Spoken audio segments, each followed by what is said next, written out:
Miss হবে না আপনার পছন্দের টিভি শো দেখুন জি5 অ্যাপে একদম ফ্রি। যেখানে আমার ওকে ভীষণ দরকার ছিল, সেই সময়টা ভীষণ দরকার ছিল।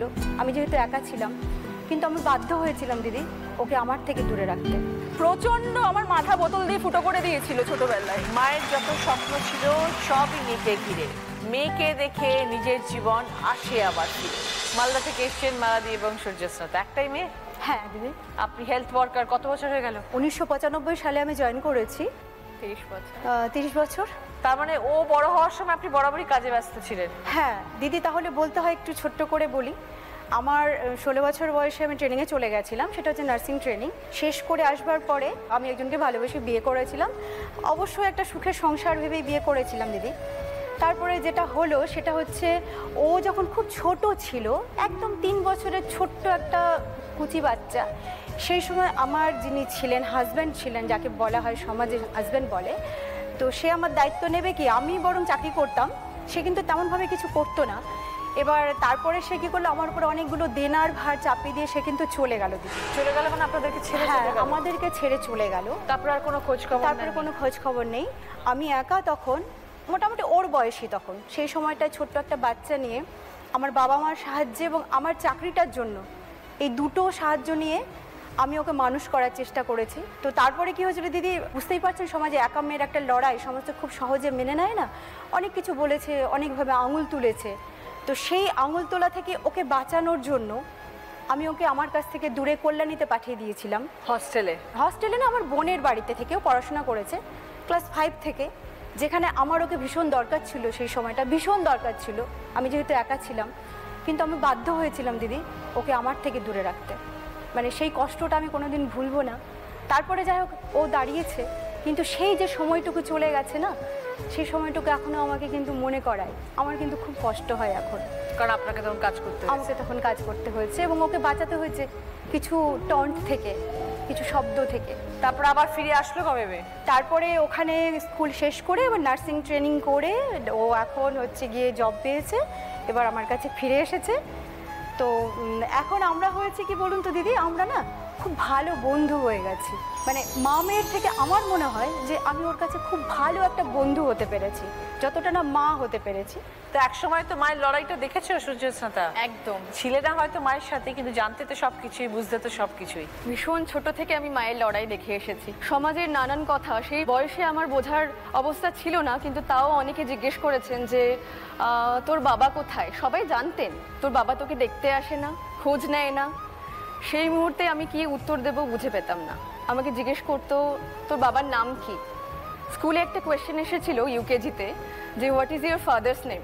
আমি লিখেছিলাম my mother's and father's name is Mala দে।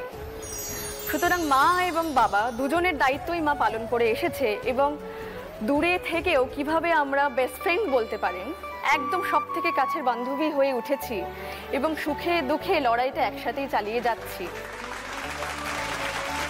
এখন কিরকম সময় কাটে? দুজনেই তো কাজ নিয়ে ব্যস্ত।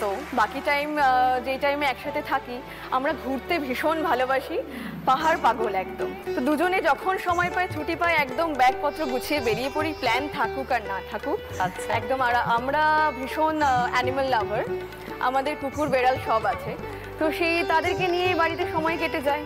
আর যখন তখন আমরা এরকম করেছি, ট্রেক করেছি দুজনে মিলে ঠিক করেছি রাত্রিবেলায় চল আমরা পাহাড়ে যাবো। মা এত ওয়েল মেইনটেইন, রাজটা কি সূর্যস্নাতা?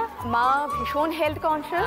হ্যাঁ, আর খাবার দাবার ভীষণ মেনটেন করে। আর মা একটু সাজগোজ করতে, এক্সারসাইজ, নিজের ফিটনেস ভীষণ খেয়াল রাখে। খুব কম বয়সে আপনার সাথে এরকম ধরনের ঘটনা ঘটেছে। আপনি কখনো ভাবেননি যে আগামী দিনে এত বড় একটা জীবন কাটাতে হবে? সত্যি বলতে দিদি ভাবিনি, সেটা বলবো না। একাকিত্ব তো ভাবায় না মানুষকে, একদমই ভেবেছি। কিন্তু কি হয়েছে বলুন তো, একবার যে বিশ্বাসটা ভেঙে নষ্ট হয়ে গেছে না, তারপরে না ভয় পেয়েছি। আমি কাউকে বিশ্বাস করতে পারিনি আজ পর্যন্ত।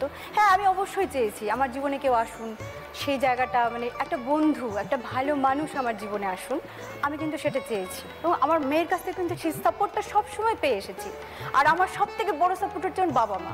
মানে এত ভালো বাবা মা আমার পৃথিবীতে পেয়েছি আমি। ভগবান একটা দিক নিয়ে নিয়েছেন, কিন্তু একটা দিকে আমাকে একদম ঐশ্বর্যে পরিপূর্ণ করে দিয়েছেন, সেটা হচ্ছে আমার বাবা মা। আমাদের মতো জীবনের গল্প আরো অনেক মেয়ের রয়েছে, তারা যাতে ঢাল হয়ে দুজন দুজনের পাশে দাঁড়িয়ে থাকে এবং দুজনে শক্তি হয়ে দাঁড়িয়ে থাকে, এটাই আমরা এই প্ল্যাটফর্মের মাধ্যমে বলতে এসেছি। একদম ভেঙে পড়ো না।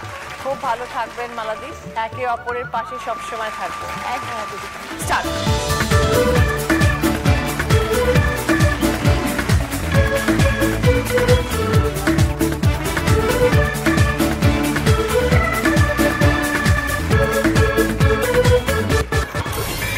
ওকে, সূর্যস্নাতা ওর মাকে 6টা ক্যাপ করিয়েছে। সীমাদি, মেয়ে কেমন ছিল ছোটবেলা থেকে? ও এমনি খুব যে দুষ্টু ছিল তা নয়, ও এমনি শান্তই ছিল। একটাই মেয়ে? হ্যাঁ, ও আমার একটাই মেয়ে।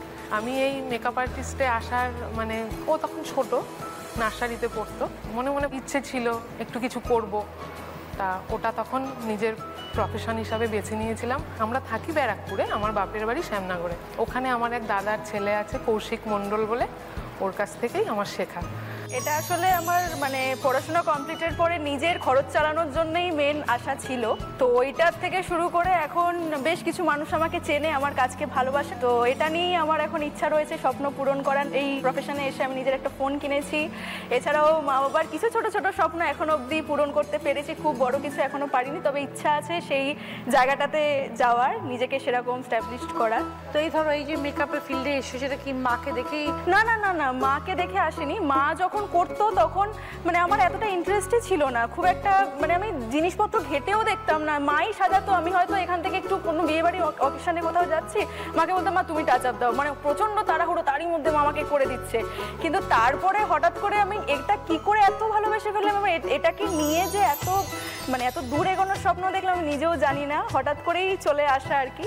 তো এই নিয়েই আর কি ভালো আছি, চলছি। কিরকম ধরনের মেকআপ? মানে আমি পার্লারের কাজ এখানে নয়, এখানে শুধু আমি মানে professionally makeup artist and nail artist আর মেহেন্দি, মানে এইটুকুর মধ্যেই রয়েছি। আমি পার্লার বাড়িতেই করো? না না, বাড়িতে না, আমি বাড়িতে ক্লাস করাই। এছাড়া হচ্ছে আমি লোকেশনে গিয়েও করি। এখনো আমার একটা স্টুডিও ওপেন করার খুব ইচ্ছা আছে বাড়িতে, একটু বড়সড় করে গোছানো। তো সেটার জন্য তো একটা বেশ কিছু অ্যামাউন্ট দরকার। এবার সেটাও আমি নিজেই পূরণ করার চেষ্টা করছি, কারণ বাবার বিজনেস রয়েছে, বাবার ইলেকট্রিক্যাল গুডসের বিজনেস, তো বাবার উপর সবটা তো দেওয়া যায় না। আর করোনার টাইমটায় যেহেতু ওই সময় বাবার বিজনেসটা একটু টলমলো ছিল, যে ওই সময়টা সবারই একটু অবস্থা খারাপই হচ্ছিল, তো তখনই মেন আমার এইটাতে আসা। তো একটাই তো মেয়ে, আদরে বড় হয়েছে? হ্যাঁ, না না দিদি, খুব আদরে যে বড় আপনি হয়েছে। কি খুব স্ট্রিক্ট মা ছিলেন? মাঝে মধ্যে পড়তো পিঠে? হ্যাঁ, প্রচন্ড আমার মাথা বোতল দিয়ে ফুটো করে দিয়েছিল ছোটবেলায়। বোতল দিয়ে ফুটো করে দিয়েছে? বাবা যখন নতুন বাইক কিনেছিল, আমি বলেছিলাম বাবার সঙ্গে একটুখানি আমি যাবো, তখন পড়তে বসিয়েছিল আমাকে। আমি তুই এখনই যাবি, সেই লিমকার বোতল ছুঁড়ে মাথা ফুটো করে। খুব ভালো থেকো ইন্দ্রিলা। হ্যাঁ, আপনিও সীমাদি, ভালো আপনি ভালো থাকবেন। খুব ভালো থেকো। স্কুল সে পুরনো দিনে, গালেও তাকে পাই, এই ব্রিজেতে উঠলে গাড়ি, ট্যাক্স দেওয়া চাই। এবার বলো সীমাদি। টোল ট্যাক্স, আর গালেও আমাদের টোল থাকে। আর পুরনো দিনের স্কুলকে আমরা টোল বলি। হ্যাঁ, 20 পয়েন্টস। দারুণ কাটলো 1 ঘন্টা 4 মা মেয়ে জুটিদের সাথে। জি5 ডাউনলোড করুন আর সব এপিসোড দেখুন একদম ফ্রি।